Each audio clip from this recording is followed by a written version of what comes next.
What I did my infographic on was what works in treatment and recovery when it comes to mental health diagnoses or mental health issues and illnesses. The Interdepartmental Serious Mental Health Coordinating Committee, which is ISMICC, was authorized by the 21st Century Cures to improve access and delivery of care for people with mental health and illnesses. My first graphic here states that many adults with mental health issues receive no treatment or only medication. Everyone should have access to comprehensive integrated health care that is team-based and recovery-oriented. Second fact is most people with mental health diagnoses or illnesses develop disorders before the age of 24. Prevention and early intervention are crucial for this age group. When I think of certain things when it comes to the mental health field, I actually work in a facility, and a lot of the people that we do see are under the age of 20. Obviously, their disorders or mental health disorders were not diagnosed before, the age of 24, which is unfortunate. That's why the prevention and early intervention are crucial for that age group. Number 3, screening should occur in primary care physician offices as well as school and college health clinics, emergency departments, public health clinics, and juvenile justice settings. I have here early screening is only recommended when there is sufficient follow-up, diagnosis, and treatment for those who are identified with being in need. So most likely, a lot of these people are not being diagnosed with the mental health diagnoses that they have, and therefore aren't being able to get treated because they are not diagnosed, so they don't feel that they're in need.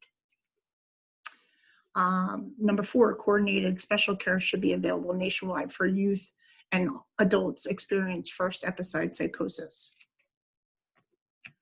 When it comes down to number 5, a lot of mental health diagnoses are from a lot of trauma people have experienced. So trauma-informed whole person health should be prioritized in all systems of care. If you go over here, you see for every 10 children with serious emotional disturbances, 40% of 10 children are exposed to domestic violence, which would also be based off of the trauma that they've experienced throughout their life. 50%, 5 of 10 children, have family members with serious mental health illnesses.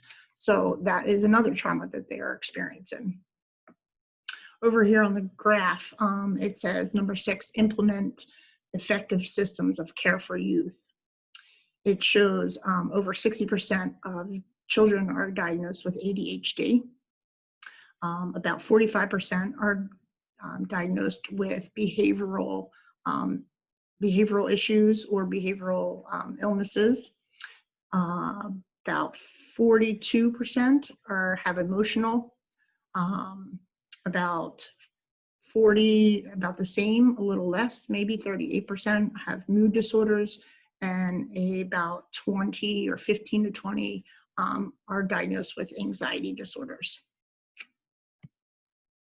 Number 7, develop a research agenda for serious emotional disturbance and serious mental health prevention, diagnosis, treatment, and recovery.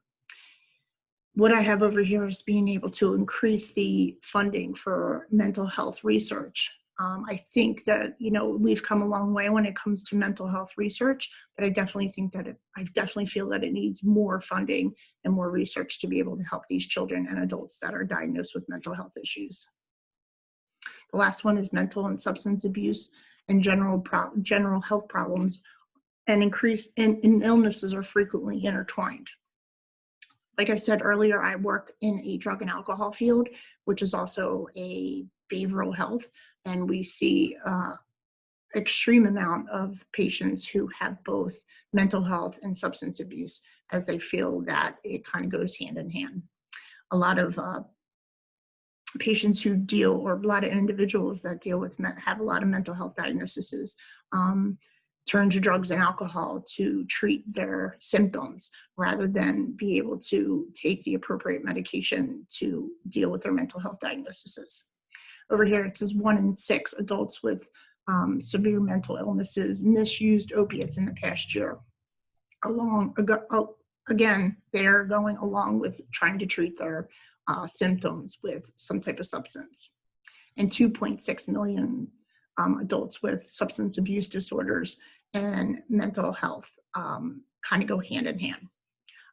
The reason I did this is because I am very proactive when it comes to people that are dealing with their mental health and substance abuse problems. As I said, they kind of go hand in hand. That's my thought process on it. But I feel like this is, an overrise of people being diagnosed with mental health disorders, especially during this pandemic. And I want to be able to put it out there about getting more treatment and more recovery when it comes to mental health disorders. Thanks.